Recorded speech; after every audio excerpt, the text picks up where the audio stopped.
आप सब दोहराइए। ओम नमो भगवते वासुदेवाय। ओम नमो भगवते वासुदेवाय। ओम नमो भगवते वासुदेवाय।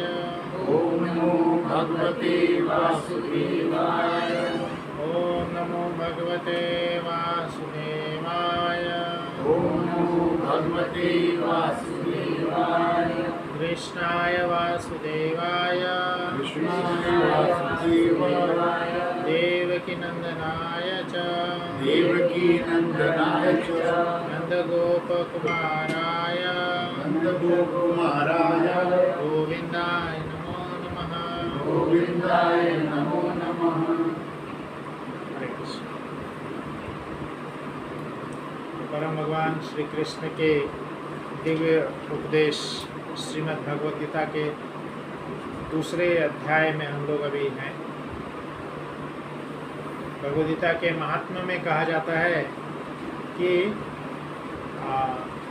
जो शरीर में या कपड़े में गंदगी होती है तो उसको हम नित्य स्नान इत्यादि से साफ कर सकते हैं। पर शरीर की गंदगी से ज़्यादा इम्पोर्टेंट कौन सी है? मन की गंदगी। तो मन की गंदगी को साफ करना। मन में कैसी गंदगी होती है? मन तो दिखता भी नहीं है। हाँ, विचार की सबसे बड़ी गंदगी होती है ना।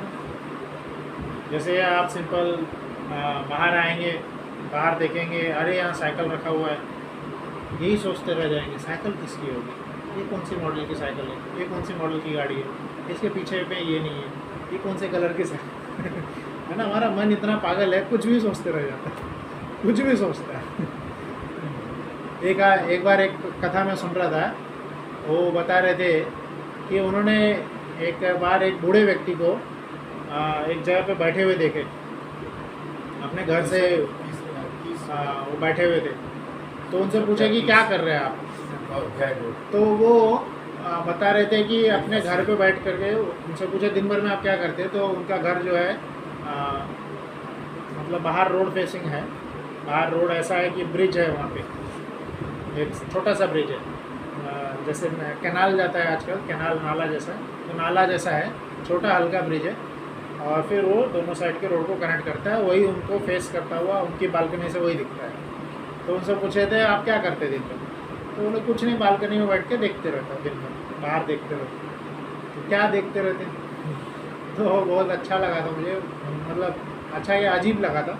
तो उन्होंने बताया थे कि उस बालकनी में से देखते हैं, वही बताया उन्होंने, ऐसा एक ब्रिज है जो कि दो साइड के रोड को कनेक्ट करता है, एक बीच में नाला है।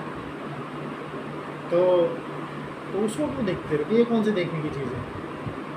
तो वो बता रहे थे कि उस नाले से दिन भर में कितने सारे लोग इधर से इधर जाते हैं, इधर से इधर जाते हैं, इधर से इधर कितने सारे, और वो ज़्यादा मजबूत भी नहीं है, कमज़ोर सा एकदम टेम्प्रेरी जैसा बनाया गया है, फिर भी इतने सारे लोग आते जाते रहते हैं। वो पता है क्या सोच रहे थे? वो सोचते रहते हैं कि अगर ये नाला बीच में टूट जाएगा,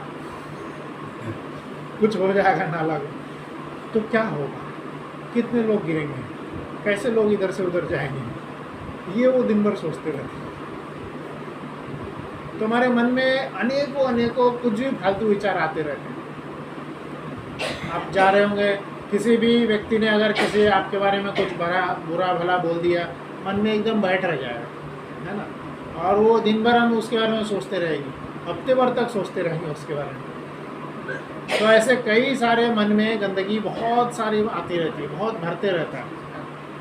तो गीता के महात्म्य में बताया गया है कि जब हम नित्य रूप से गीता का श्रवण करेंगे, नित्य रूप से होना चाहिए। गुरु महाराज भी हमेशा कहते थे कम से कम एक श्लोक का ज़रूर पाठ होना चाहिए।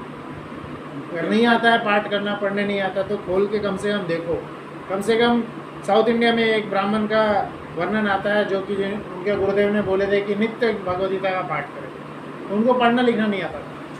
ये श्री चैतन्य चैतामृत में वर्णन आता है इसका, कि वो नित्य रूप से ऐसे सारे पेजेस पलटाते थे एक एक करके, और फिर जो प्रथम पेज है इसको देख करके उनको बहुत ज़्यादा मतलब बहुत दिल भर आता था, उनका आंखें रोने लग जाते थे। तो कुछ लोग मजाक उड़ाते थे, कुछ लोग इग्नोर करते थे। पर जब वही कुछ समय के बाद आता है, चैतन्य महाप्रभु स्वयं उधर से आए, तो वर्णन है, लिखा है कि चैतन्य महाप्रभु ने उनसे पूछे कि आप तो पढ़ने आता नहीं है, तो ऐसा क्या आपको स्मरण में आ रहा है कि फर्स्ट पेज को देख के आप ढूंढने लग जाते हैं। कई सारे लोग बोलते हैं आप दिखावा करते हैं, ये करते हैं, वो करते हैं। तो उन्होंने बताया कि फर्स्ट पेज पे हालांकि मुझे पढ़ने नहीं आता है, बट गुरुदेव ने बोले थे नित्य रूप से भगवद्गीता का पाठ, तो मैं ऐसे पेज पलटाता हूँ, क्या है उनकी आज्ञा का पालन हो। पर पेज में फ्रंट पेज पे ये जो पिक्चर है, यही देख करके उनको बहुत क्यों रुदन आता था, क्या बता रहे थे, परम भगवान श्री कृष्ण जो है, जो सर्वशक्तिशाली है, जो आदि पुरुष है, गोविंदम आदि पुरुषम तमहम मजामी, स्वयं जो ब्रह्मा जी है, जो ब्रह्मा जी भी जिनका गुणगान करते हैं, जिन्होंने विश्व रूप दिखाए थे, तो अनेकों विराट रूप उनमें समाये थे, अनेकों चीज़ उसमें समाये हुए थे, न आदि है उनका, न अंत है। ऐसे महान परम भगवान श्री कृष्ण क्या कर रहे हैं, भक्त वत्सल, इतने ज़्यादा भक्त वत्सल है कि अर्जुन के वो सारथी बन गए। गीता का सार यहीं पर है। तो ऐसा नहीं है कि जैसे आप देखेंगे इस भौतिक दुनिया में कोई छोटा सा व्यक्ति थोड़ा भी धन कमा लेता है तो वो फिर अलग अलग गाड़ी खरीदने की इच्छा रखता है ना, और ज़्यादा धन कमा लेगा तो अपना एक पर्सनल ड्राइवर रख लेता है। जैसे जैसे उनकी संपत्ति या ऐश्वर्य बढ़ते जाएगा तो जो उनकी जो स्वभाव है, उनके स्वभाव में बहुत ज़्यादा चेंजेस आते हैं। पर जो स्वयं लक्ष्मीपति हैं वो क्या कर रहे हैं, अपने भक्त का सारथी बने बैठे हैं, ड्राइवर बने बैठे हैं, है ना। कितने ज़्यादा भक्त वत्सल, कितने ज़्यादा भक्त से प्रेम करने वाले हैं। और इनसे दयालु कौन है जिनके शरण में, जिनके शरण में हम जा कर के प्रणाम करें, उनको शरणागत हो जाए। तो यही सबसे ज़्यादा आकर्षक करने वाला है। और ऐसा वर्णन आता है कि युद्ध क्षेत्र में, जैसे आजकल जो गाड़ी है तो उसमें कैसा है कि प्रॉपर लेफ्ट साइड हॉर्न है, राइट साइड हॉर्न है, इंडिकेटर रहता है, आप प्रॉपर इंडिकेटर दीजिए, लेफ्ट साइड चले जाइए। पर युद्ध क्षेत्र में जो रथ को हाँका जाता है तो वहाँ का वातावरण अलग होता है। वहाँ का वातावरण, एक जगह पे पढ़ा था मैं, बता रहे थे कि एक तरह तो बहुत सारा शोर होता है, बहुत सारा शोर होता है, तो ऐसा नहीं शांत वातावरण। इधर उधर कोई गला कट रहा है, कोई सिर कट रहा है, कोई इधर मर रहा है, कोई इधर चिल्ला रहा है, हर जगह शोर शराबा है, पूरा खून वून से भरा हुआ है। और उसमें कैसा है, इतना शोर रहता है कि सामने वाले की आवाज़ सुनाई नहीं देती कुछ। और ऐसा कोई छोटा रथ नहीं था उनका कि एकदम सामने बैठे हुए लंबा रथ रहता है ना। यहाँ अर्जुन है तो उनके सारथी जो कृष्ण है वहाँ बैठे थे। तो ऐसा लिखा है कि अर्जुन को अगर लेफ्ट जाना है या राइट जाना है तो कैसे कन्वे करते थे कृष्ण को, वह क्योंकि हाथ में तो गांडीव है, हाथ में गांडीव है, गांडीव ज़रा सा भी हिला तो कोई इधर से तीर चला देगा। तो ऐसा नहीं गांडीव रख के हाथ से बोल रहे प्रभु जी इधर थोड़ा चलिए, इधर चलिए, है ना। तो वो जोश में रहते थे ना, एकदम क्षत्रिय का जो जोश होता है मारने मरने मिटने का, तो उसमें क्या होता था कि पैर से मारा जाता था या इंडिकेशन दिया जाता था। लेफ्ट साइड में पड़ी लात मतलब इधर जाना है, राइट साइड में पड़ी मतलब इधर जाना है, सीधा पड़ी तो सीधा जाना है, जोर से पड़ी मतलब तेज चलाना है। तो ये सब भी वो झेल रहे थे। कौन? परम भगवान श्री कृष्ण अपने भक्त का प्रेम के जरिए काबू हो जाते, उनके रथ के सारथी बन गए थे। तो ऐसे परम भगवान श्री कृष्ण का यह दिव्य वाणी भगवद गीता है, उनके मुखारविंद से निकली हुई डायरेक्ट शब्द है। इसको बोलना भी चाहिए, पढ़ना चाहिए और समय निकाल के पढ़ना चाहिए। इससे सीधा साफ बताया शंकराचार्य जी, आदि शंकराचार्य जो पुराने स्वयं शिव जी के अवतार हैं और कई सारे मठों का उन्होंने स्थापना किए थे, तो वह बताए थे कि हमारा क्या है, मन का जो मल है वो पूर्ण रूप से नष्ट होता है नित्य भगवद्गीता का पाठ करने से, नित्य भागवत से। तो तीसरा श्लोक हम एक बार फिर से दोहराएंगे और आगे बढ़ेंगे। फिर आप सब बोलने का प्रयास करिए, सब बोलिएगा, ठीक है।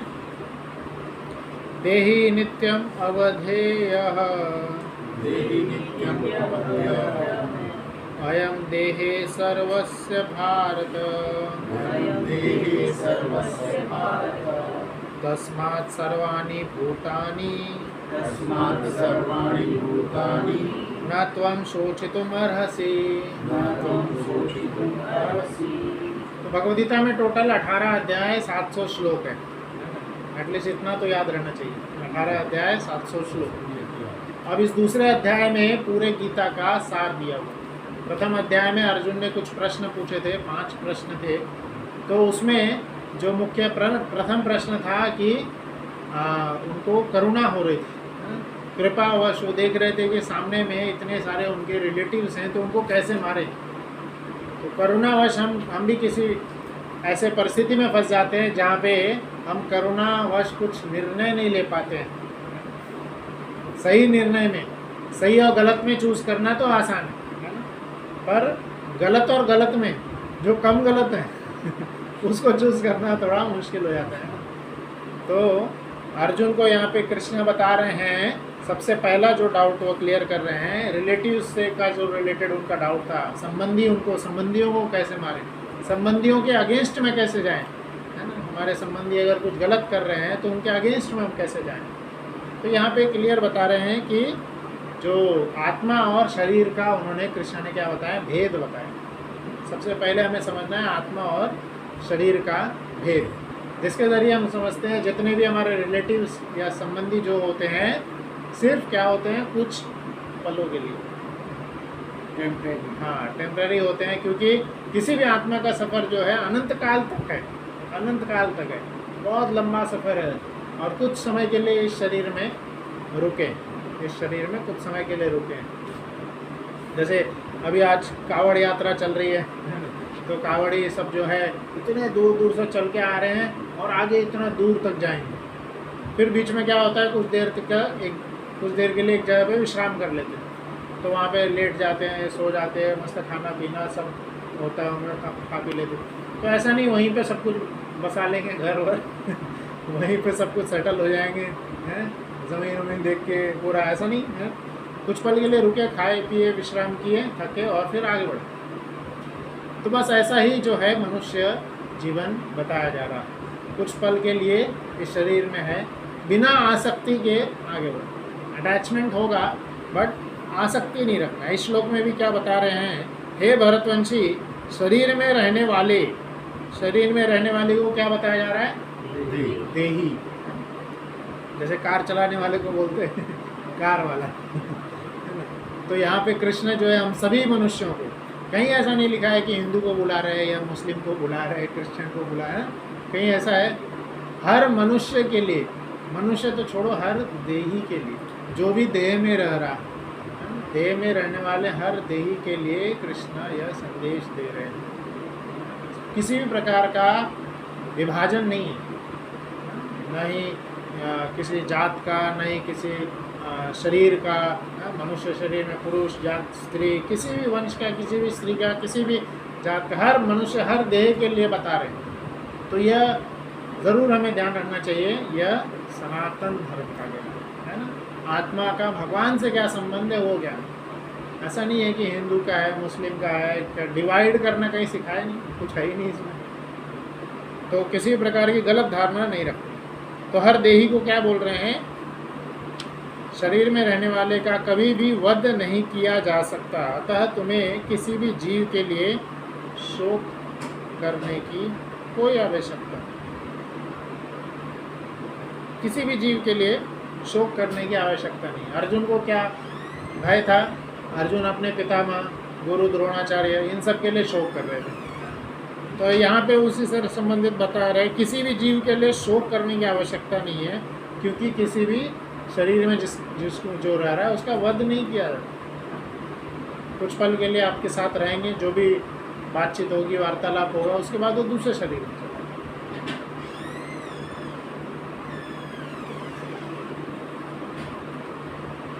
आगे बढ़ते हैं 31 श्लोक में। 31 श्लोक में आप सब दोहराइए, स्वधर्मपि च अवेक्ष्य स्वधर्मं न विकम्पितुम् अर्हसि न विकम्पितुमर्हसि धर्म्यार्थि युद्धात् धर्मात् श्रेयः अन्यत् क्षत्रियस्य न विद्यते। कुछ समय पहले अर्जुन जो बोल रहे थे फर्स्ट चैप्टर में, तो अर्जुन ने ये भी बोले थे कि हम अपने धर्म को छोड़कर, अर्जुन ने क्या बोले थे कि युद्ध करने से अच्छा मैं जा करके इन सभी जो कौरवों को मार के जो मुझे गद्दी प्राप्त होगी, इससे अच्छा मैं जा करके ब्राह्मण बन जाता हूँ, मैं भिक्षाटन करूँगा, भिक्षा मांग करके अपनी जीविका अर्जन। तो उसके लिए अर्जुन को यह बता रहे हैं, ये वाला श्लोक उस डाउट को क्लियर करने के लिए। अर्जुन क्या थे? क्षत्रिय, है ना। तो अब क्षत्रिय के लिए जो जैसा वर्ण का, जैसा समाज का होता है, जैसा उसका स्वभाव होता है, वैसा ही कर्म उसको करना चाहिए। आजकल जैसे करियर काउंसलिंग का बहुत ज़्यादा रहता है कि आप कौन सा करियर चूज़ करेंगे, तो कोई भी इंसान को करियर किस हिसाब से चूज़ करना चाहिए या आगे किस रास्ते में जाना चाहिए। आजकल तो जो जहाँ भी वैकेंसी रहती है वहाँ चले जाते, जो मन में आया चालू कर देते। पर कैसा होता है, अगर ऐसा ही किसी जो मन में आया कर रहे हैं, आगे चल के वो क्या होगा, अच्छा नहीं रहेगा, फ्रस्ट्रेट हो जाएंगे, कुछ ज़्यादा समय चलेगा नहीं। क्योंकि जो आपका स्वभाव है वो नहीं करेंगे तो फिर उसमें ज़्यादा समय मन नहीं लगेगा और फिर कुछ समय के बाद छोड़ देंगे या बेमन से करेंगे।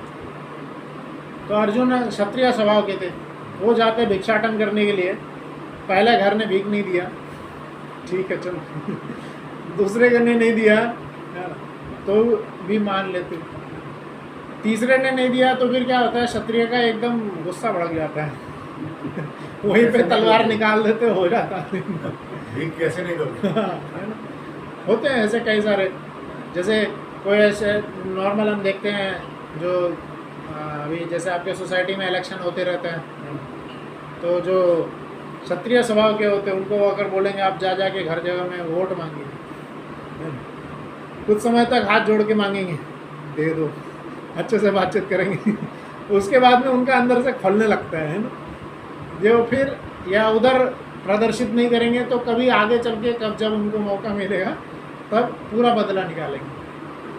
तो इसलिए अर्जुन को कृष्ण क्या बता रहे हैं, किसी भी व्यक्ति को अपने स्वभाव का कार्य करना चाहिए और स्वभाव उसका खुद ही वो जान जाता है। इतने जब समय में जी रहा है तो अपना स्वभाव पहचान जाता है। भगवद्गीता में कृष्ण बताए हैं कि ये समाज का जो विभाजन हुआ है स्वभाव के हिसाब से हुआ है।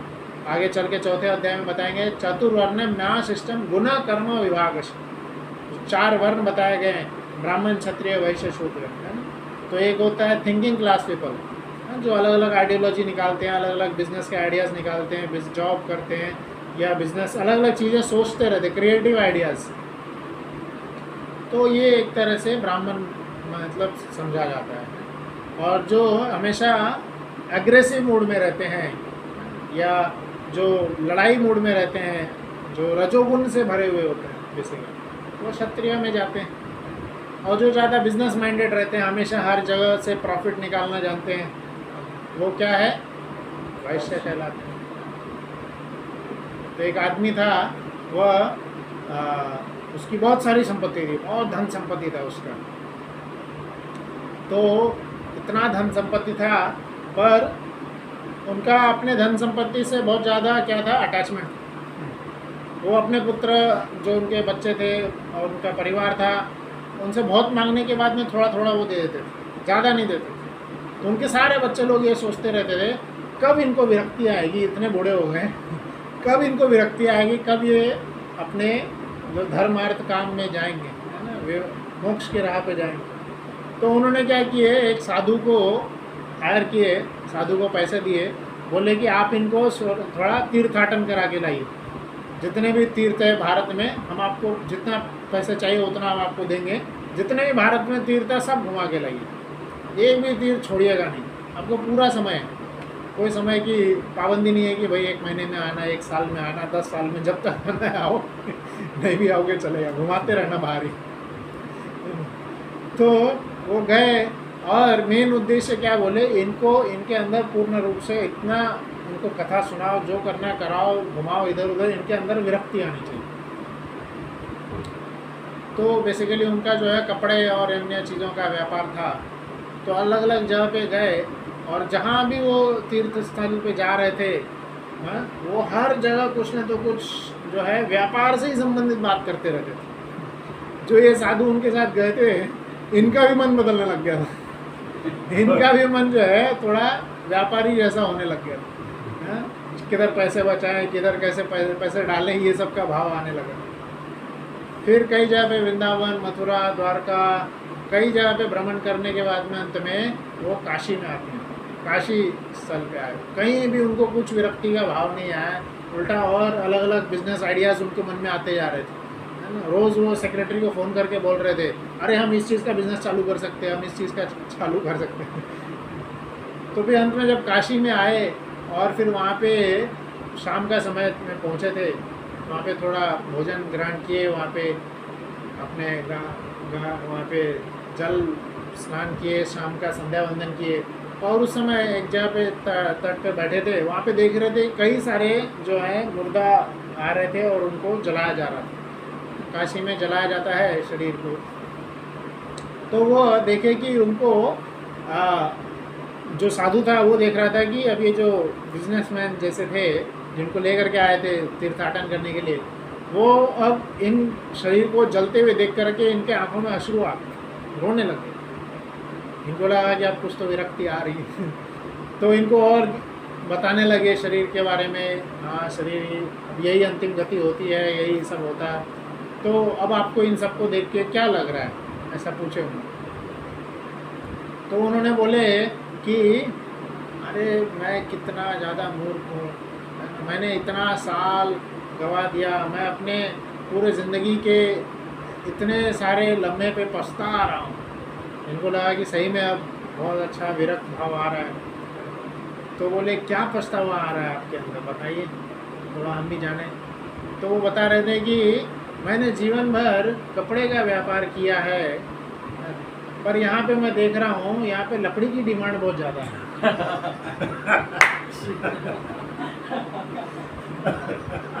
हर 15 मिनट में एक शरीर आ रहा है, एक आदमी को यहाँ पे जला, हर 15 आधे घंटे में एक आदमी आके यूज नहीं हो सकती, वो जल जाती है। लकड़ी का यहाँ पे अनलिमिटेड यूज़ है। मैं 1-2 घंटे से देख रहा हूँ बहुत सारा यूज़ हो रहा है। लकड़ी का व्यापार करना चाहिए था मुझे। वो जो साधु था वो अपना माथा पीट के बढ़ गए। बोले ये कैसा है। तो कैसा है कि इंसान का स्वभाव जो है कभी ख़त्म नहीं होता। वो स्वभाव से जो उसका स्वभाव है वही कार्य करना चाहिए उसको, नहीं तो दूसरे कार्य में वो फ्रस्ट्रेटेड रहेगा। तो यहाँ पे वही अर्जुन को बता रहे हैं, क्षत्रिय होने के नाते अपने विशिष्ट धर्म का विचार करते हुए तुम्हें जानना चाहिए कि धर्म के लिए युद्ध करने से बढ़कर तुम्हारे लिए अन्य कोई कार्य नहीं है, अतः तुम्हें संकोच करने की कोई आवश्यकता नहीं। तो क्या बता रहे, धर्म के लिए युद्ध करना यह तुम्हारे लिए सबसे बड़ा कार्य है, इससे बड़ा और कोई कार्य नहीं है। कई बार जैसे बोलते हैं कि युद्ध नहीं होना चाहिए, है ना। तो यहाँ पे क्या बता रहे, धर्म के लिए अगर युद्ध हो रहा है, सही कार्य के लिए अगर कोई युद्ध कर रहा है तो ज़रूरी है। अपना ईगो सेटिस्फाई करने के लिए अगर कोई युद्ध कर रहा है तो वो गलत है, पर अगर धर्म के लिए युद्ध हो रहा है तो सही है, होना चाहिए, है ना। नहीं तो क्या है, गलत लोग आगे चल के रास्ता देते जाएंगे। कई सारे समाज में भी हम देखते हैं कि गलत लोग और गलत करते चले आते हैं, और जो सही लोग हैं वो शांत रहते, बोलते हमारा क्या जा रहा, हम क्यों बीच में पड़े। पर मैंने जैसे पिछले क्लास में बताया थे 6 प्रकार के आतताई होते हैं, उनके अगेंस्ट में हमें ज़रूर बोलना चाहिए, किसी न तो किसी प्रकार का आवाज़ हमें सोशल मीडिया या अन्य तरीके से जैसा हमारा संभव है, जैसा सामर्थ्य है वो उठाना चाहिए ना। पिछले क्लास में हमने देखे थे 6 प्रकार के आतताई। श्लोक नंबर याद है किसी को? 1:36 है ना, याद रखिए, पढ़िएगा। क्या क्या थे, रिवीजन करा सकते, कौन कौन से 6 आतताई थे?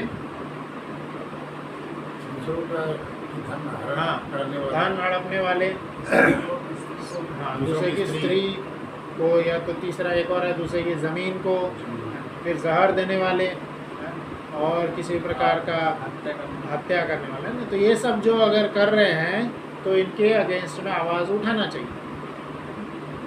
जैसे कई समय पहले हमने देखे थे भारत में वो क्या 26/11 जैसे हुआ था, बाद में उसमें अजमल कसाब को पकड़ा गया था। फिर कई सारे लोग इसमें विरोध कर रहे थे कि उसको कितना 2 या 3-4 महीने या उससे भी ज़्यादा समय 6 महीने तक बैठा करके सिर्फ क्या है, जेल में ढेर सारे पकवान खिलाए जा रहे थे। इतना मतलब क्या बोलते, बहुत ही निर्दयी तरीके से उन्होंने मारे थे, पर फिर भी इतना देर तक रख करके पकवान खिलाना गलत ही है। सीधा अर्जुन कृष्ण बोलते हैं कि जो गलत है, धर्म के लिए लड़ रहे हैं तो उनको मारना चाहिए, और ये युद्ध क्या है, सही है।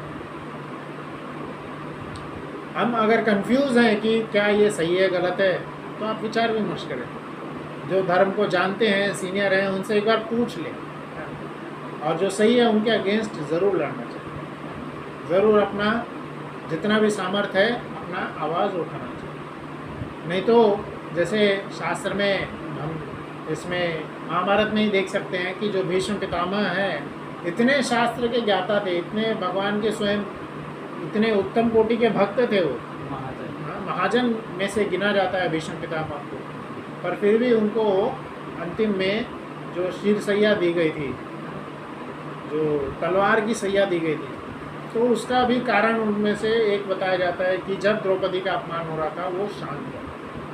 तो कई सारे कारण हैं, उनमें से एक कारण ये भी बताया जाता है कि वो शांत बैठे। तो गलत चीज़ को सहना भी क्या है, अपराध है। आजकल भी कोर्ट में ये लॉ है कि अगर आप गलत को सहारा दे रहे हैं, गलत चीज़ का सहारा या सपोर्ट कर रहे हैं उसको, तो आपको भी सज़ा होगी, आपको भी उतना ही उसमें उस सज़ा में, उस गलत काम में भागीदार माना जाएगा। तो सपोर्ट नहीं करना चाहिए। एक और श्लोक नीचे तात्पर्य में लिखा है, इसका अर्थ पढ़िए, श्लोक तो बड़ा है, इसका अर्थ पढ़िए। श्लोक है ना, तात्पर्य में लिखा है, धार्मिक संहिताओं में उल्लेख मिलता है, कोई पढ़ सकते हैं अर्थ। युद्ध में विरोधी ईर्ष्यालु राजा से संघर्ष करते हुए मरने वाले राजा या क्षत्रिय को युद्ध के अनंतर वे ही कुछ लोग प्राप्त होते हैं जिनकी प्राप्ति यज्ञ में मारे गए पशुओं को होती है। हाँ, तो ये बताया जा रहा है कि ऐसे युद्ध में अगर किसी भी प्रकार का हमें क्षति हो जाती है या वीर गति मृत्यु को प्राप्त होते हैं, तो मृत्यु नहीं वीर गति को प्राप्त होते हैं। और यहाँ पे क्या बताया है, बहुत ही उच्च लोक की प्राप्ति होती है। तो वही अर्जुन को बता रहे हैं, अगर तुम युद्ध में मारे भी गए तो तुमको उच्च लोक की प्राप्ति होगी, और अगर जीत गए तो यहाँ पे राजा तुम बन के एंजॉय करो। पर अगर पीठ दिखा के भागे या शांत रहे तो ये जो है बहुत बड़ा क्या है, अधर्म होगा और अपमानजनक रहेगा।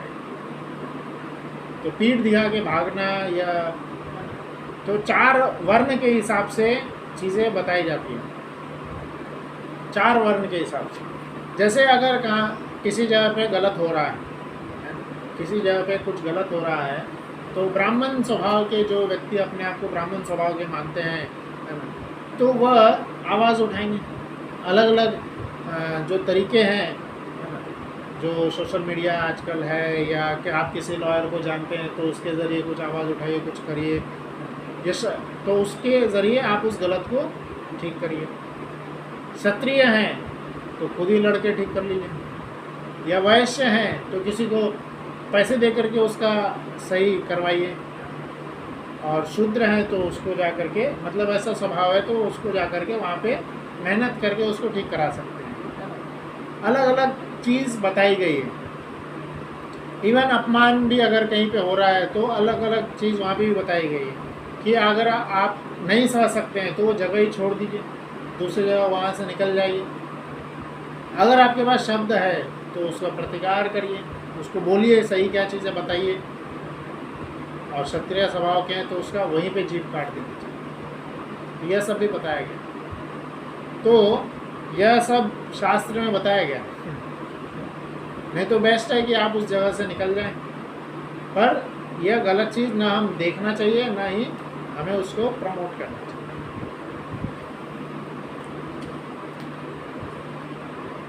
और भी तात्पर्य में बहुत सुंदर रूप से इस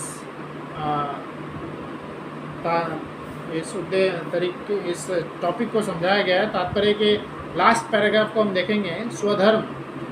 स्वधर्म दो प्रकार का होता है। जब तक मनुष्य मुक्त नहीं हो जाता तब तक मुक्ति प्राप्त करने के लिए धर्म के अनुसार शरीर विशेष के कर्तव्य करने होते हैं। तो जब तक मुक्त नहीं हो जाते शरीर के कर्तव्य करने ही होंगे। ऐसा नहीं है कि हम किसी समय पे जो है रिटायर हो जाएंगे। रिटायर लोग भी कुछ ना तो कुछ करते ही रहते हैं। मैंने देखा है कई सारे ऐसे रिटायर्ड लोग हैं जो पूरा रिटायर्ड हो गए, फिर कुछ ना तो कुछ घर पे अपना बिजनेस चालू कर देते हैं या होम सर्विस कुछ चालू कर देते हैं। भगवद गीता में भी कृष्ण बता रहे हैं, ना ही सुप्तस्य सिंहस्य, सिंह को भी सोए सोए खाना नहीं मिलने वाला है। तो हर प्रकार के, हर धर्म के लोग जो हैं उनको कुछ न तो कुछ कार्य करते ही रहना हो। खाली इंसान बैठ ही नहीं सकता है। एक कहावत भी है ना, ideal mind is devils workshop. खाली बैठा रहेगा तो उसको जितना ज़्यादा एक्टिव रहेगा सत्वगुण या रजोगुण जैसे विचार आएंगे, या तो कुछ क्रिएटिव विचार आएंगे या तो कुछ समाज के उत्थान के लिए आएंगे। और जितना ज़्यादा वो डल होते जाएगा, खाली बैठता जाएगा, क्या होगा, मन में पीछे अगर कुछ हमारे साथ गलत हुआ है तो वो हमारे मन में आते जाएगा और उसके कारण क्या हो जाएगा, डेविल्स वर्कशॉप बताएगी। गलत चीज़ें हमारे मन में आती जाएगी।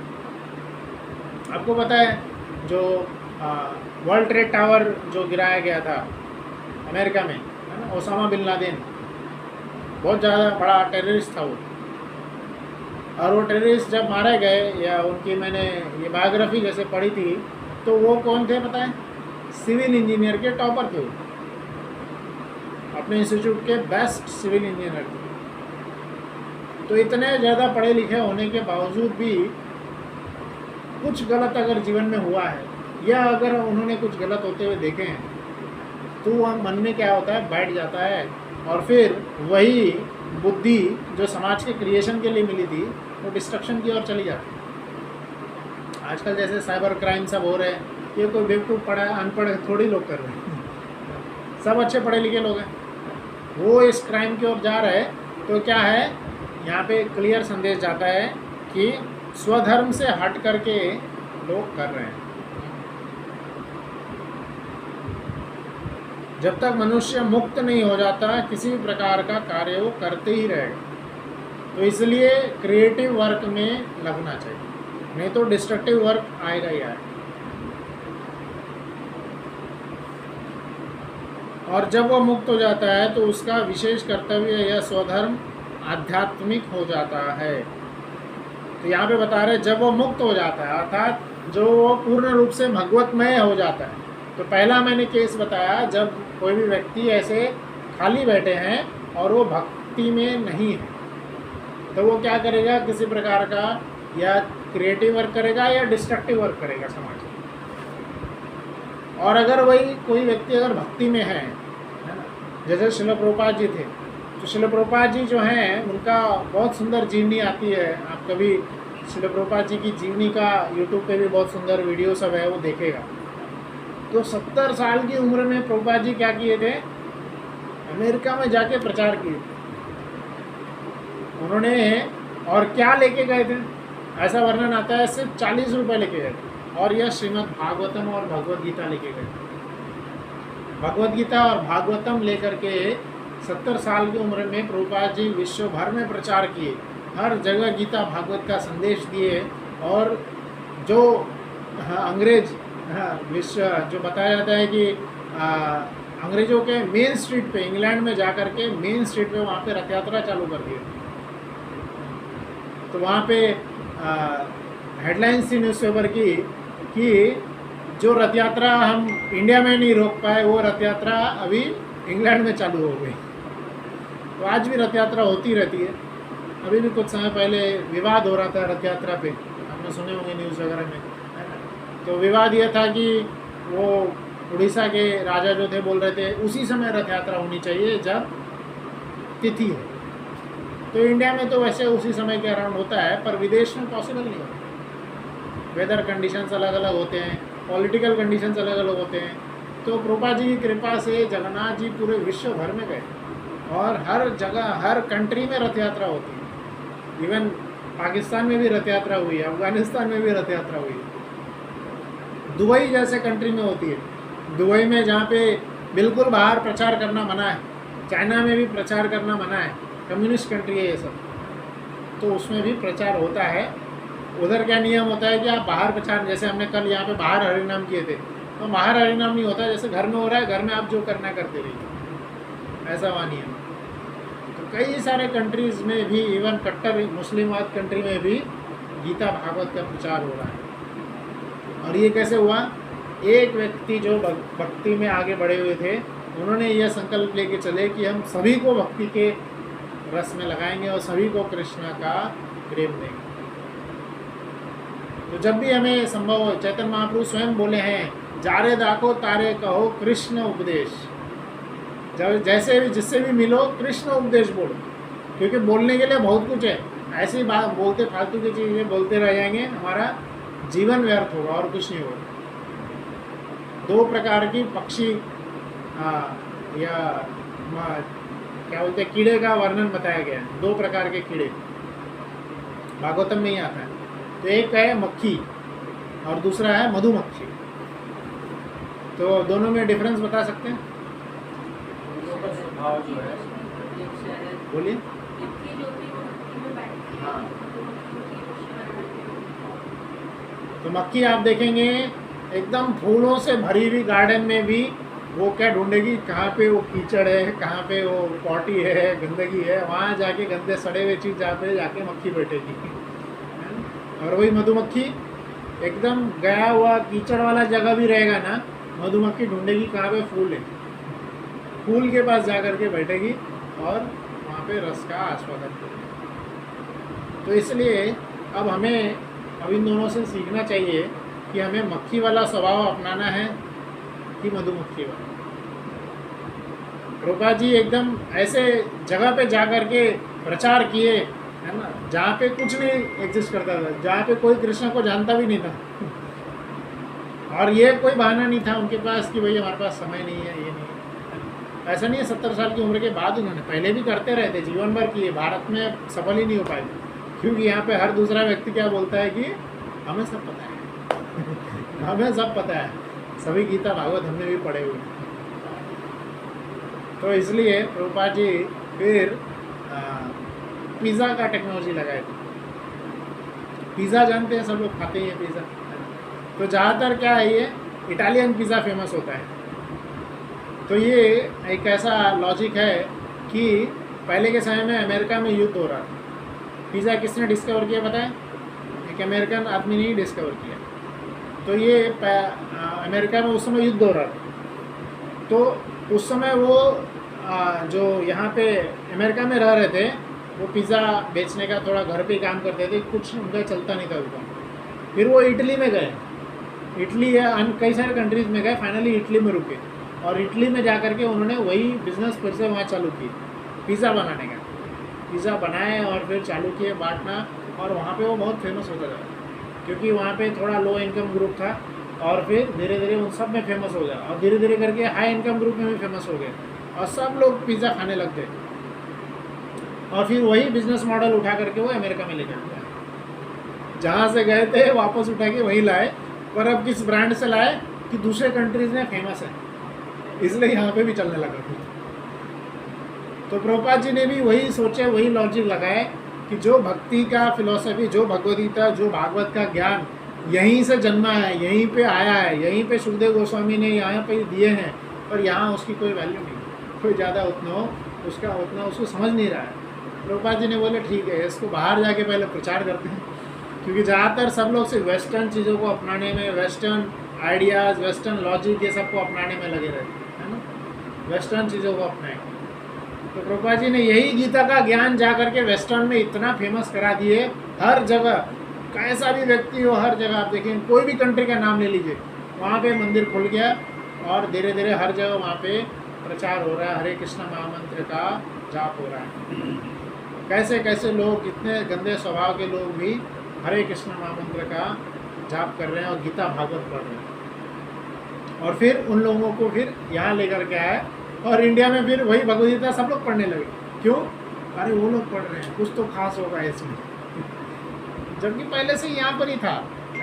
कई बार इस्कॉन को लोग अंग्रेजी संस्था बोलते हैं, तो ऐसा नहीं है, वो सिर्फ रिटर्न था, वहाँ जा कर के वापस यहाँ आ कर के चलाए। जो संस्थापक आचार्य है वो भी यहीं के, मायापुर कलकत्ता के, और जो पहले आप देखेंगे कलकत्ता जो है रिच कल्चर हुआ करता था, रिच हेरिटेज था, वहाँ पे हर एक व्यक्ति वहाँ पे फिलोसोफर था, हर व्यक्ति। आप देखेंगे हमारे रविंद्रनाथ टैगोर जी, पिछले के ज़माने में बहुत सारे इतिहास में हमें मिलेंगे लोग वेस्टर्न का, जो कलकत्ता से थे ज़्यादा, और वहाँ पे आगे के समय में कुछ फैसिलिटीज़ ना होने के कारण जो है आगे ऐसे संत नहीं निकले, आगे ऐसे क्रिएटिव या फिलोसोफर्स नहीं निकले। पर श्रील प्रभुपाद जी कलकत्ता के, भगवद गीता यहीं बोली गई है, तो किसी भी प्रकार का ऐसा नहीं है कि भाई ये बाहर के संस्थान के लोग हैं, बाहर के लोग हैं। गीता प्रेस का रजिस्टर्ड ऑफिस भी कलकत्ता है। हाँ, गीता प्रेस में भी, और स्टार्टिंग में जो है भगवद गीता प्रिंट करने के लिए प्रभुपाद जी के पास जब पैसे नहीं थे, तो प्रभुपाद जी ने जो भगवद गीता लिखी थी, उन्होंने गीता प्रेस के जो ओनर थे उस समय पोद्दार जी जो थे, जिनको भाई जी के नाम से भी जाने जाते थे, उनसे ही पैसे लेके किए थे, उन्होंने ही प्रिंट किए थे पहला कॉपी, जो एकदम पहला कॉपी था।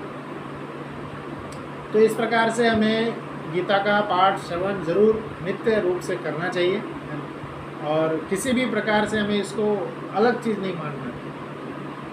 तो यहाँ पे क्या बताए हैं कि जो मुक्त हो जाता है उसका विशेष कर्तव्य या स्वधर्म आध्यात्मिक हो जाता है। तो मुक्ति के राह में अगर हमें बढ़ना है तो आध्यात्मिक कर्तव्य को ज़्यादा निभाना चाहिए। आध्यात्मिक कर्तव्य क्या होंगे? हरि नाम का प्रचार करना, भगवद गीता का प्रचार करना। आप जिससे भी मिले भगवद गीता का श्लोक बोले, ना कि कल क्या हो रहा है, बगल वाले के घर में क्या हो रहा है, समाज में क्या हो रहा है, ये सब बोलने की कोई ज़रूरत नहीं, ये वो वैसे भी जान जाएगा। ठीक है, तो जिससे भी मिले या जिससे भी बात करें, प्रचार करें, एक दूसरे को कोई मैसेज फॉरवर्ड करें, गीता भागवत का ही श्रवण करें। इससे औरों का लाभ हो ना हो, दूसरा कोई जाने न जाने, हमारा लाभ हो। हम बोलेंगे, हम श्लोक याद रखेंगे, हमारा लाभ हो। इसका सीधा प्रमाण है गजेंद्र, शास्त्र में प्रमाण मिलता है। गजेंद्र आप जानते हैं गजेंद्र की कहानी? गजेंद्र एक बहुत महान इंद्रद्युम्न राजा जैसे थे। तो एक राजा थे, वो बहुत ही उच्च कोटि के राजा थे, और ऐसे राजा जो शास्त्र सम्मत थे, कई सारे धार्मिक कार्य करते रहते थे और बहुत सारे यज्ञ भी करते रहते थे। बट किसी कारणवश उनसे कुछ गलती हो गई और उनको एक ऋषि ने श्राप दिया कि आप हाथी बन जाओ। पर फिर भी क्योंकि पिछले जन्म में इतना उन्होंने धार्मिक कार्य किए थे, तो उससे क्या हुआ, उनको वो सब श्लोक याद रहे, उनको वो सारे श्लोक और जो भी उन्होंने सीखे थे वो याद रह गया, इसलिए श्लोक याद करने को बोला था। और जब गजेंद्र को अंत में क्रोकोडाइल ने पकड़ा तो उनको क्या है, वो श्लोक याद आ रहे थे और वो श्लोक का पाठ कर रहे थे। ये भूल गए थे कि भगवान कौन है। पर ऐसा गजेंद्र के 8वें स्कंद में, भागवतम में 8वें स्कंद में गजेंद्र की सारे प्रार्थनाएं आते हैं, बहुत ही अच्छे प्रार्थनाएं उन्होंने बोले। तो ये कैसे होता है, शास्त्र में बताया गया है कि उनको श्लोक सब याद है, श्लोक याद करना चाहिए। भक्ति के जो प्रेयर्स हैं, जो श्लोक हैं, ज़रूर याद करना चाहिए। और कुछ नहीं हो रहा, भगवद गीता का 2 लाइन का ही, भागवतम में तो 4-4 लाइन के श्लोक हैं, भगवद गीता में 2-2 लाइन के छोटे छोटे श्लोक हैं। जितना संभव हो याद करना चाहिए। आगे बढ़ते हैं 32 श्लोक। यदृच्छया च उपपन्नम स्वर्गद्वारम अपावृतम सुखिनः क्षत्रियः पार्थः लभन्ते युद्धम ईदृशम। कोई पढ़िए इसका मीनिंग। एक बात, ये क्षत्रिय सुखी हैं जिन्हें ऐसे युद्ध के अवसर अपने आप प्राप्त होते हैं जिससे उनके लिए स्वर्गलोक के द्वार खुल जाते हैं। हाँ, तो अगर हम स्वधर्म को पालन करेंगे और स्वधर्म पालन करने का हमें अवसर प्राप्त हो रहा है तो ये बहुत हम लकी हैं, बहुत लकी हैं। तो किसी प्रकार का स्वधर्म को छोड़ के दूसरे के धर्म में जा करके दूसरा क्या कर रहा है वो नहीं जानना। इसका एक और मीनिंग हमें ये भी नीचे आप तात्पर्य पढ़ेंगे तो उसमें बताया है दूसरे के धर्म को नहीं करना चाहिए, दूसरा का कार्य, दूसरे का जो भी कार्य है वो नहीं करना चाहिए। आपके स्वभाव से हट करके दूसरा कुछ कार्य अगर आप करने जाएंगे तो ज़रूर वो क्या होगा, विफल होगा।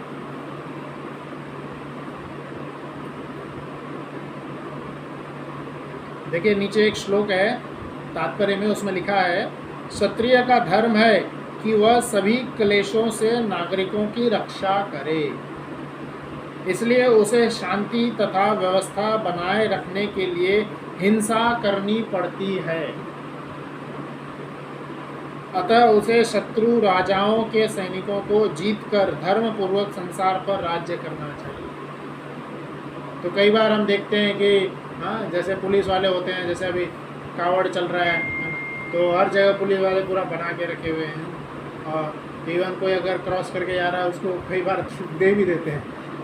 तो ये सब क्यों होता है? किसी प्रकार का जो अधार्मिक कार्य है या न्यूसेंस क्रिएट हो जाएगा तो उससे रोकने के लिए क्षत्रिय का धर्म है वो सभी प्रकार के क्लेशों से नागरिकों की रक्षा करे। क्लेश, हर प्रकार के क्लेश, जहाँ पे झगड़ा हो रहा है, जहाँ पे ये सब हो रहा है, तो उससे रक्षा करना किसका काम है? क्षत्रिय।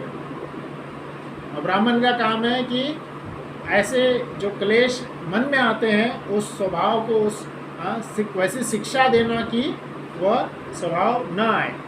आगे चल के हम 17वें अध्याय में इसका पूर्ण रूप से वर्णन आएगा कि किसका कैसा धर्म होता है, सत्वगुण में कैसा धर्म होता है, रजोगुण में क्या क्या करना चाहिए, तमोगुणी लोग क्या करते हैं। तो ये आगे चल के पूरा धर्म के बारे में समझाएंगे। पर मुख्यतः यहाँ पे क्या बता रहे हैं, अगर अपने धर्म का पालन करने का मौका मिल रहा है तो वो ज़रूर खुद का करना चाहिए। जैसे आजकल लोग बोलते हैं ना, अपने मन की सुन के क्रिएटिव वर्क करना चाहिए। जैसे बहुत सारे लोग क्या बोलते हैं, पैशन को फॉलो करना चाहिए अपना पैशन, पर पैशन इन द सेंस कि रजोगुण नहीं है, सतोगुण में भी कई सारा चीज़ होता है।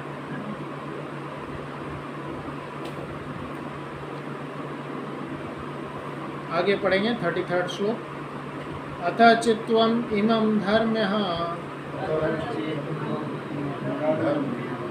संग्रामं न करिष्यसि ततः स्वधर्म कीर्तिं च हित्वा पापम अवाप्स्यसि। पढ़िए, इसका अर्थ पढ़िए। किंतु यदि तुम युद्ध करने के स्वधर्म को संपन्न नहीं करते तो तुम्हें निश्चित रूप से अपने कर्तव्यों की उपेक्षा करने का पाप लगेगा और तुम योद्धा के रूप में भी अपना यश खो दोगे। हाँ, तो यहाँ पे बता रहे हैं कि अगर हम अर्जुन को बेसिकली बता रहे हैं, अगर तुम अपना स्वधर्म क्षत्रिय होने का धर्म पालन नहीं करोगे तो क्या होगा तुम्हें। अर्जुन को क्या लग रहा था, अगर मैं इनको मारूंगा तो पाप लगेगा। फिर यहाँ पे क्लियर अर्जुन को बता रहे नहीं, अगर तुम स्वधर्म को पालन नहीं कर रहे तो पाप लगेगा। जैसे कई सारे एग्जाम्पल से समझ सकते हैं। जैसे एक समाज में कोई डॉक्टर बैठे हैं, तो अगर कोई किसी की तबीयत खराब हो रही है और उनको पता है क्या ज्ञान क्या दिया जाना चाहिए और नहीं बता रहे हो, तो एक तरह से वो क्या है, पाप के भागीदार। किसी भी प्रकार का ज्ञान है, नॉलेज है, जैसे मैंने स्टार्टिंग में बताया था, कर्तव्य विमूढ़ हो रहे थे वो, अर्जुन। तो यहाँ पे जिसका भी जो जो कर्तव्य है उसको वो पालन करना चाहिए। अर्जुन को कृष्ण क्या बता रहे, अगर आप अपना कर्तव्य पालन नहीं कर रहे, कुछ अलग कर रहे, तो पाप के भागीदार बने, तो आप पाप के भागीदार बने। अगर आपके पास ज्ञान है तो उसको बांटिए, ज्ञान का प्रचार करिए, भक्ति है तो भक्ति का प्रचार करिए, उसको बांटिए। और अगर आपके पास शक्ति है, शक्ति से कुछ आप करिए। जैसे कई सारे लोग जिम जाते हैं, अपना बॉडी बनाते हैं, पर ज़्यादातर सिर्फ दिखावा के लिए या सिर्फ हेल्दी रहने के लिए, फिर भी समाज में इतने सारे गलत काम हो जाते हैं। क्या हो जाता है, वो लोग जिम बना के शरीर बना के भी शांत पड़े हुए हैं, बोलते ये हमारा काम नहीं है, हम इससे दूर रहें, लफड़े में मत पड़ो। तो काय के लिए शरीर बनाए, काय के लिए दिमाग हो। अर्जुन को यहाँ पे क्या बता रहे हैं कि अगर आपके पास सामर्थ्य है तो आप लफड़े में पढ़ो और लफड़े को सॉल्व करो। इवन एक स्टेटमेंट भी है, if you don't want to, अगर आप सिस्टम में किसी प्रकार की कमी देख रहे हो, सिस्टम में, हिटलर का ये स्टेटमेंट है, आप अगर सिस्टम में किसी प्रकार का कमी देख रहे हैं तो सिस्टम के बाहर रह करके उसको गलत सलत ना बोलें, अरे सिस्टम ही ख़राब है, सरकार ही ख़राब है, ऐसे ही होते रहता है। नहीं, आप सिस्टम के अंदर घुसे और जो कमी है उसको ठीक करें। आप यहाँ पे नहीं ठीक कर सकते, go to the top of the system और फिर वहाँ से ठीक करें। ये हिटलर का स्टेटमेंट, ना कि बाहर बैठ करके किसी प्रकार का हम सिर्फ कमेंट, जो कमेंट करने वाले लोग होते हैं उस कैटेगरी में हम बनेंगे। हिटलर भी हम देख सकते हैं, उसकी भी लाइफ देखेंगे तो स्टार्टिंग में वो समाज को सुधारने के लिए बड़े थे, आगे चल के पूरा रूलर ही बन गए। तो यहाँ पे भी वही बता रहे, अगर आप किसी प्रकार के अपने धर्म में, अपने कर्म से दूर हो जाएंगे तो आप पाप के भागीदार बनेंगे। और आप यहाँ पे जो तात्पर्य है, तात्पर्य में भी पढ़ सकते हैं कि अर्जुन के महान योद्धा होने के बारे में यहाँ पे बताया जा रहा है। अर्जुन किस प्रकार से एक महान योद्धा थे। अर्जुन ने स्वयं शिवजी तक को हरा दिए थे, शिवजी से उनका युद्ध हुआ था। एक बार अर्जुन तपस्या के लिए जा रहे थे तपस्वी वेश में, तब उसी समय उनको एक वहाँ पे सुअर दिखाई देता है।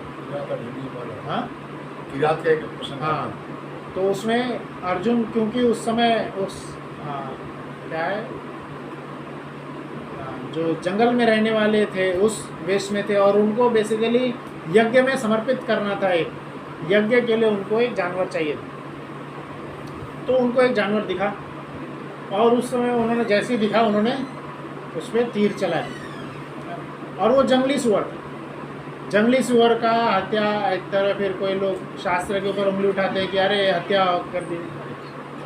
तो जंगली सुअर जो है खेत को वैसे भी नष्ट करते, तो जंगली सुअर को वैसे भी मारा जाना चाहिए खेत की रक्षा के लिए, फार्मर्स के बचाव के लिए, फार्मर्स का ध्यान रखने के लिए। तो उन्होंने तीर चला दिए और उसी समय उन्होंने क्या देखते हैं कि एक और तीर आया और फिर वो देखते हैं कि जो दूसरा था वो भी एक ऐसा ही जो शिकारी होता है उस वेशभूषा में। तो अब उनसे वो वाद विवाद हो जाता है कि अरे ये मेरा है, मैंने चलाया। और फिर वाद विवाद के बाद में युद्ध होने लगता है, बातचीत से नहीं हुआ, युद्ध तक बात चली जाती है। और फिर उनके युद्ध कौशलता से जो सामने में थे वो सब बोलते थे कि मैं हार स्वीकार करता हूँ। और फिर वो अपने स्वरूप में आते हैं, बोलते वो कौन थे, स्वयं शिव जी थे। वो अर्जुन की परीक्षा ले रहे थे और फिर उनको बाद में आशीर्वाद के रूप में पाशुपात अस्त्र प्रदान किया। तो इस प्रकार से अर्जुन ने स्वयं देवताओं की रक्षा की थी, देवताओं को हराए थे, देवताओं से अस्त्र प्राप्त किए थे, स्वयं शिवजी को पाशुपात अस्त्र प्राप्त किए थे। इतना महान अस्त्र तो पूरे कौरव योद्धा में किसी के पास नहीं थे। तो इतने महान योद्धा होते हुए और अभी वो क्या बोल रहे थे कि मुझे डर लग रहा है, मैं पीछे चले जाऊँगा, मैं छुप जाऊँगा, मैं चले जाऊँगा यहाँ से। तो इसलिए अर्जुन को बता रहे थे कि इस युद्ध मैदान से पीछे हटना तुम्हारे लिए क्या होगा, पापकारी होगा, पाप के भागीदार। तो कई बार हमें पाप का डेफिनेशन, पाप या पुण्य का डेफिनेशन हमारे लिए कंफ्यूजिंग होता। तो इससे बेस्ट होता है कि हम किसी से पूछें, पूछना चाहिए। और फिर क्योंकि हर समय में धर्म की परिभाषा अलग अलग है। आगे बढ़ते हैं, 34वां श्लोक। अकीर्ति चापि भूतानि कथयिष्यति ते अव्ययम् संभावितस्य च अकीर्ति मरणत अति रिच्यते। कोई पढ़िए यार। वो शहर तुम्हारे अपयश का वर्णन करेंगे और सम्मानित व्यक्ति के लिए अपयश को से भी। हाँ, तो ये हमें यहाँ पे और सुंदर से अर्जुन को बता रहे हैं कि सम्मानित व्यक्ति के लिए अपयश जो है मृत्यु से भी बढ़कर होता है। तो 4 प्रकार के अर्जुन महाभारत में एक बार वर्णन आता है कि गुरु द्रोण जो है युधिष्ठिर महाराज और जो दुर्योधन है एक बार उसकी परीक्षा ले रहे थे। युधिष्ठिर और दुर्योधन की परीक्षा ले रहे थे और उन्होंने एक व्यक्ति का निर्णय सुनाने के लिए कौन सही उचित राजा बनेगा, कौन अच्छा राजा बनेगा, यह बात की परीक्षा हो रही थी। तो एक व्यक्ति था, एक नहीं 4 व्यक्ति थे। 4 व्यक्ति ने अलग अलग प्रकार के नहीं सेम प्रकार के उन्होंने गलत कुछ चोरी या कुछ छोटा सा ही क्राइम किए थे, चोरी या कुछ संपत्ति लिए थे, छोटा सा। 4 व्यक्ति ने 4 अलग अलग व्यक्ति ने छोटा सा क्राइम किए थे। और फिर अर्जुन नहीं युधिष्ठिर और दुर्योधन को बोला जा रहा था कि आप इसका डिसीजन दीजिए, इनको किस प्रकार की सज़ा होनी चाहिए। तो पहले दुर्योधन को बोला गया। दुर्योधन ने बोला अरे ये तो क्राइम है, इसी सीधा सज़ा क्या है, इनको जेल में डाल दो, खत्म, जेल में डाल दो और पूरा जीवन भर तक जेल में रखो, एकमात्र सज़ा उनको सुना। पर फिर जब युधिष्ठिर की बारी आई, युधिष्ठिर ने उनसे क्या है उनका वर्ण पूछे, किस वर्ण के हो आप। तो उन्होंने बताए 4 अलग अलग व्यक्ति थे। तो उन्होंने बोले, पहले ने बोला कि वो ब्राह्मण स्वभाव का है, ब्राह्मण है। तो उसको बोले कि इसको सरे बाजार में खड़े रह के अपमानित करो, क्योंकि एक सम्मानित व्यक्ति के लिए आप उसको जेल में डाल देंगे, उसके लिए वो उतनी बड़ी सज़ा नहीं रहेगी जितना उसको क्या रहेगा, उसके अपयश हो जाए। वही यहाँ पे अर्जुन को कृष्ण भी बताया है, एक सम्मानित व्यक्ति के लिए अपयश जो है मृत्यु से भी बढ़कर होता है, बहुत बड़ी सज़ा हो जाती है उसको, वो जीना ही छोड़ देता है उसको। तो हर वर्ग के लोगों को अलग अलग सज़ा दी जाती है ताकि उस सज़ा की वो वैल्यू समझें और उसके बाद में वो सुधर जाए।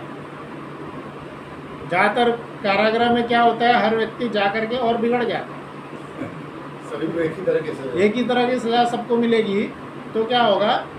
और कई बार जो पैसे वाले लोग होते हैं वो कई बार हम देखते हैं कि जो निर्दोष व्यक्ति है उसको सज़ा में सुना देते हैं। तो ऐसे सब सिस्टम से क्या होगा कि सेम सज़ा दी जा रही है, तो जो अच्छे क्वालिटी के लोग हैं उनके अंदर बहुत ज़्यादा ये निगेटिविटी भर जाएगी, इतना ज़्यादा निगेटिविटी भर जाएगी ना। जैसे मैं बुरा मत मानिए, बट कैसा है कि आज का जो एजुकेशन सिस्टम है ये भी इतना ज़्यादा कास्टिज़म इसमें भरा हुआ है। 12वीं तक एजुकेशन सिस्टम जो है एकदम मस्त है, सब बच्चे एक साथ पढ़ते हैं, सब अच्छा खासा चलता है, सब एक साथ ज्ञान ले रहे, एक साथ पढ़ रहे, एक साथ टिफ़िन खा रहे, कोई चिंता नहीं, सब एक साथ बैठ रहे हैं। पर 12वीं के बाद का जो एजुकेशन सिस्टम है एकदम घटिया है। 12वीं के बाद का इतना ज़्यादा डिवीज़न कर दिया गया है सरकार की तरफ से, आप जानते ही होंगे ज़्यादातर। तो जहाँ जो जनरल कास्ट के होते हैं वो कितना भी अच्छा मार्क्स ला लेंगे, वो उनको जो डिज़ायर्ड सीट है वो नहीं मिलेगी। और जो लोअर कास्ट वगैरह होते हैं कम मार्क्स लाने के बावजूद भी उनको अच्छे कॉलेज में और बेस्ट सीट मिल जाती है। तो ये क्या है, ये सरासर डिवीज़न। अब उसको तो जब तक ये सरकार चलती रहेगी, जब तक एजुकेशन प्रणाली में जो पूर्ण रूप से चेंजेस नहीं होंगे, चलते जाएगा। पर ये गलत ही है, तो यहाँ पे एक बता रहे हैं हर प्रकार के अलग अलग प्रकार के लोगों को अलग अलग प्रकार की सजा दी जानी चाहिए। अगला श्लोक हम पढ़ेंगे 35वां श्लोक। भयात्रणात् उपरतं मन्स्यते त्वां महारथः येषां च त्वं बहुमतः भूत्वा यास्यासि लाघवम्। कोई पढ़िए इसका अर्थ। जिन जिन महान योद्धाओं ने तुम्हारे नाम तथा यश को सम्मान दिया है वे सोचेंगे कि तुमने डर के मारे युद्ध भूमि छोड़ दी है और इस तरह वे तुम्हें तुच्छ मानेंगे। तो ये भी एकदम ही हाई एकदम टॉपर बन जाएंगे ना आप। तो ये एक बहुत बड़ा क्या बोलते हैं डार्क साइड हो जाता है।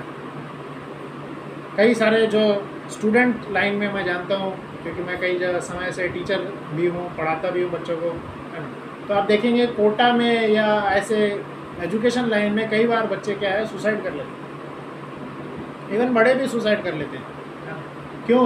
क्योंकि क्या होता है यहाँ पे क्या बता रहे हैं अर्जुन को, जिन्होंने जिन जिन महान योद्धाओं ने तुम्हारे नाम तथा यश का सम्मान किया, और अब ये सुनेंगे कि तुम छोड़ के भाग गए तुम जिन्होंने बोले कि अरे अर्जुन शिव जी को हरा के आया, अर्जुन के पास ये है, अर्जुन वो है, इतना महान है, और बाद में पता लगा ये भाग गया अर्जुन तो कोई भी ये नहीं मानेगा कि अर्जुन क्या है दया करके भागे। कोई मानेगा? कोई भी नहीं मानेगा। सब क्या बोलेंगे? डर के भागे। आज भी हम देखते हैं कोई अच्छे एकदम अच्छे मतलब बेस्ट क्लास ऑफ पीपल भी हैं, बहुत पूरे जीवन भर उन्होंने अच्छे काम किए हैं, पर एक गलत काम उनसे कुछ हो जाता है तो सब उस एक गलत काम को एकदम इतना ज़्यादा मॉडिफाई करके बताते हैं उसको, और वही क्या है उसका पूरे उनके करियर का एक काला दाग बन जाता है। उसको इतना ज़्यादा उसी बात पे ट्रोलिंग जो बोलते हैं ना, ट्रोल करते हैं इतना ज़्यादा, तो वो उसके लिए बहुत ज़्यादा गलत चीज़ हो जाती है। एक जैसे स्टूडेंट का बता रहा था, तो कुछ स्टूडेंट अपने रैंक अपने ओहदे से इतना ज़्यादा आकर्षित होते हैं, फर्स्ट रैंक लाए हो, है ना, तो उनको ये बर्दाश्त भी नहीं होता कि क्या है, कई बार वो जैसे सेकंड रैंक आ गया या थर्ड रैंक आ गया, तो ये कई बार उनको बर्दाश्त नहीं होता है कि मैं कैसे सेकंड रैंक ला सकता हूँ, फिर मेरे घर वाले क्या सोचेंगे, मेरे पेरेंट्स क्या सोचेंगे, मेरे ये वो क्या सोचेगा। कोई कुछ नहीं सोचेगा, 4 दिन के बाद सब भूल जाएंगे, 4 दिन के बाद किसी को कुछ याद नहीं रहता है, बट उसके मन में ये हमेशा चलते रहता है कि लोग क्या सोचेंगे, लोग क्या सोचेंगे, और उसके कारण कई लोग सुसाइड करते हैं। कई बार ऐसे वर्णन आ रहा है कि समाज के कारण, समाज क्या बोलेंगे, ये इस कारण क्या है लोग सुसाइड कर लेते हैं। तो यही यहाँ पे अर्जुन को बता रहे हैं कि दूसरे लोग क्या बोलेंगे ये तुम्हारे लिए बहुत ज़्यादा तुम सह नहीं पाओगे। तो इस कैटेगरी के लोग जो होते हैं वो बिल्कुल सह नहीं पाते, समाज क्या बोलेंगे, कैसा क्या रहेगा, तो इसको तुच्छ मान लेंगे।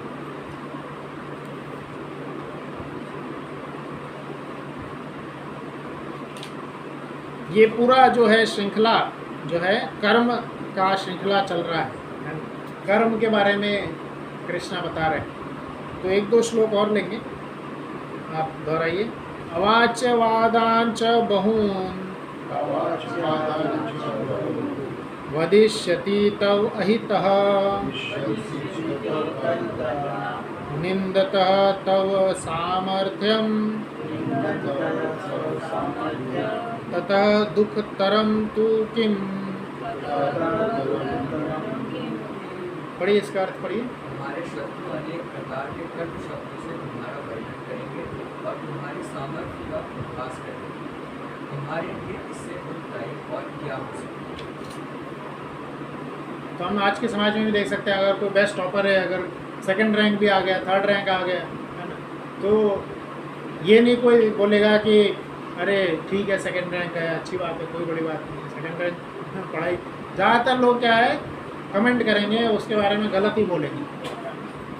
तो गलत बोलने वाले समाज में इतना ज़्यादा बहुत लोग हैं, ये उस समय भी थे। कृष्ण इस बात को जानते हैं, इसलिए यहाँ पे क्या बता रहे हैं कि अपना स्वधर्म को पालन करो। अपना स्वधर्म से हट करके तुम अगर कुछ और दूसरा कुछ बोल रहे हो, दूसरा कुछ करने लग गए, तो लोग समाज क्या है आपको बहुत ही गलत बोलेगा। पर फिर भी ये जो मैंने जैसे स्टार्टिंग में बताया था कि सुसाइड कर लेते हैं, तो ये गलत है ना। क्योंकि हमेशा हमें ध्यान रखना चाहिए हम खुद के लिए जी रहे हैं, हमें भगवान के लिए, गुरु के लिए जीना चाहिए, अपने माता पिता के लिए जीना चाहिए, ना कि ऐसे छोटे मोटे चीज़ों के असर में आकर के अपने जीवन की समाप्त कर लिया। और आगे पढ़ेंगे 37 श्लोक। हतो वा प्राप्स्यसि स्वर्ग जित्वा वा भोक्ष्यसे महिम् तस्मिन् उद्दिष्ट कौन्तेय युद्धाय कृतनिश्चयः। पढ़िए, अर्थ पढ़िए। तुम यदि युद्ध में मारे जाओगे तो स्वर्ग प्राप्त होगा, या यदि तुम जीत जाओगे तो पृथ्वी के साम्राज्य का भोग करोगे। अतः दृढ़ संकल्प करके खड़े हो और युद्ध करो। हाँ। आगे बढ़ते हैं। सुख दुखे समकृत्वा लाभा लाभो जया जयो ततो युद्धाय युज्यस्व नैवं पापम अवप्स्यासि। यहाँ पे बता रहे हैं सुख दुख का, हानि लाभ, यह सब छोड़ करके आप अपने काम को करें। जो जिसका स्वभाव है यह नहीं सोचना चाहिए कि अरे मैं इसमें सुख प्राप्त करूँगा, लाभ होगा, प्रॉफिट होगा, लॉस होगा। आपको खुशी लग रही है, आप संतुष्ट है उस कार्य में, उसी को करें। ऐसा नहीं दूसरा कुछ जाके करना है जिसमें समाज में हमारा नाम हो। समाज के नाम के लिए नहीं करना है, किसके लिए करना है? खुद की प्रसन्नता के लिए। जो आपका स्वभाव है वह कार्य करना है। जैसे पहले के समय में, अभी तो उतनी होड़ नहीं है, बट पहले के समय में ज़्यादातर होड़ रहती थी कि इंजीनियर बनना है, डॉक्टर बनना है। यही दो काम यही दो रहता था, बस यही दो चीज़ बनना है। पर यहाँ पे कृष्ण यही बता रहे हैं कि आप अपने स्वभाव को करिए, जो आपका स्वभाव है वो कार्य करिए, ना कि यह सोचे कि सुख दुख होगा, अरे उसमें हार जाएंगे, यह होगा। 39 श्लोक पढ़ेंगे। ये शाते अभिहिता सांख्ये बुद्धिर्योगे तु इमां शृणु बद्ध्या युक्तः यया पार्थ कर्मबन्धं प्रहास्यसि। हाँ, इसका अर्थ पढ़िए।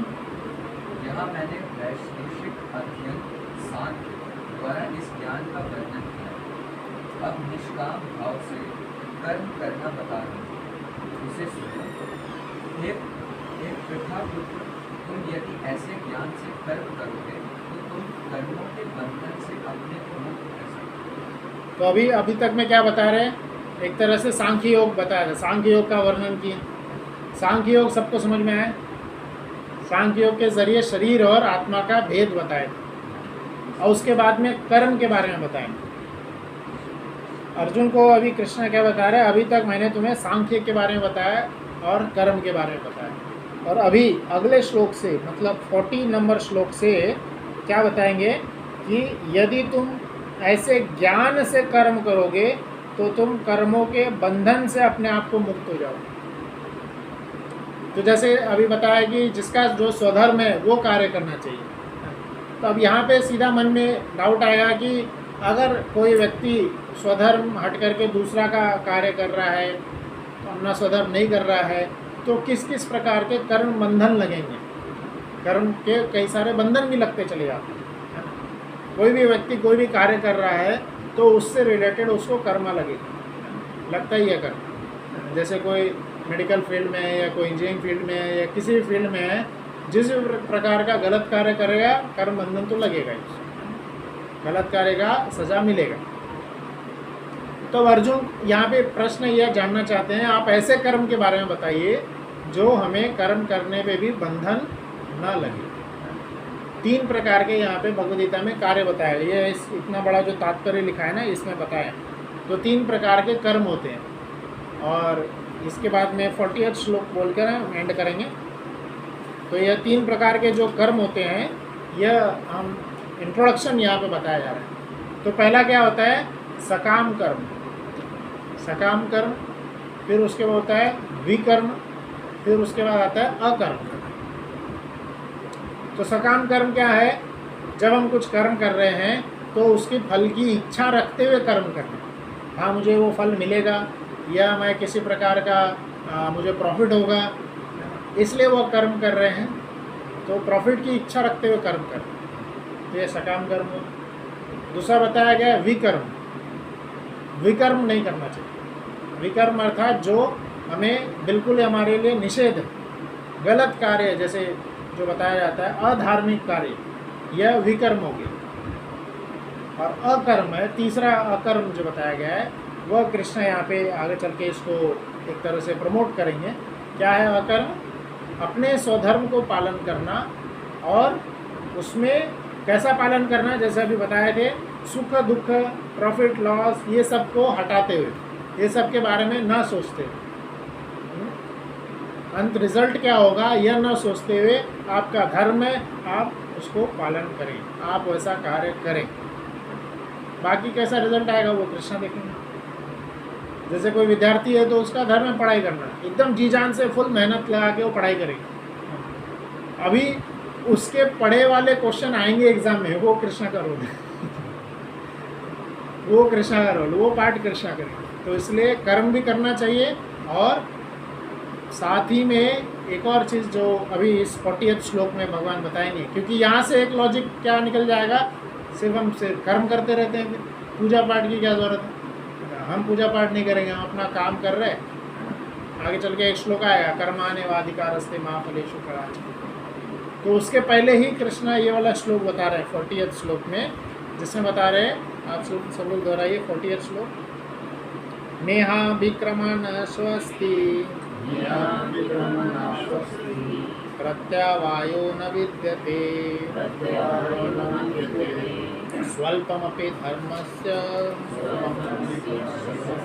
त्रायतो महतो भयात्।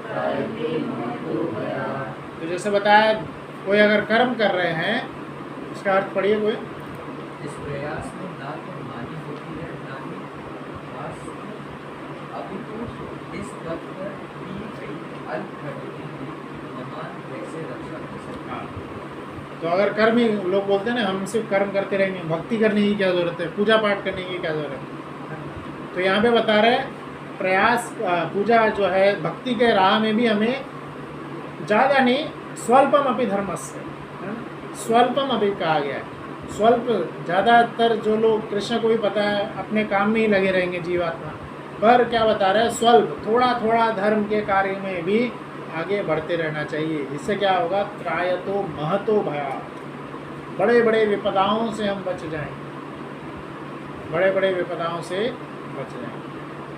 तो आज हम यहीं पे विराम देंगे 41 श्लोक से, अगली बार कंटिन्यू करेंगे। तो 48 श्लोक में आज अभी तक ये 10 श्लोक में क्या बताए हैं कि ज़्यादातर कृष्ण बता रहे अपने धर्म को पालन करें, अपने धर्म से विमुख होकर दूसरा कार्य नहीं करना है और दूसरे में टांग झाँक भी नहीं करनी है। और प्लस यहाँ पे एक और चीज़ बता रहे हैं कि जो भी कर्म कर रहे हैं साथ ही में भक्ति भी करनी है।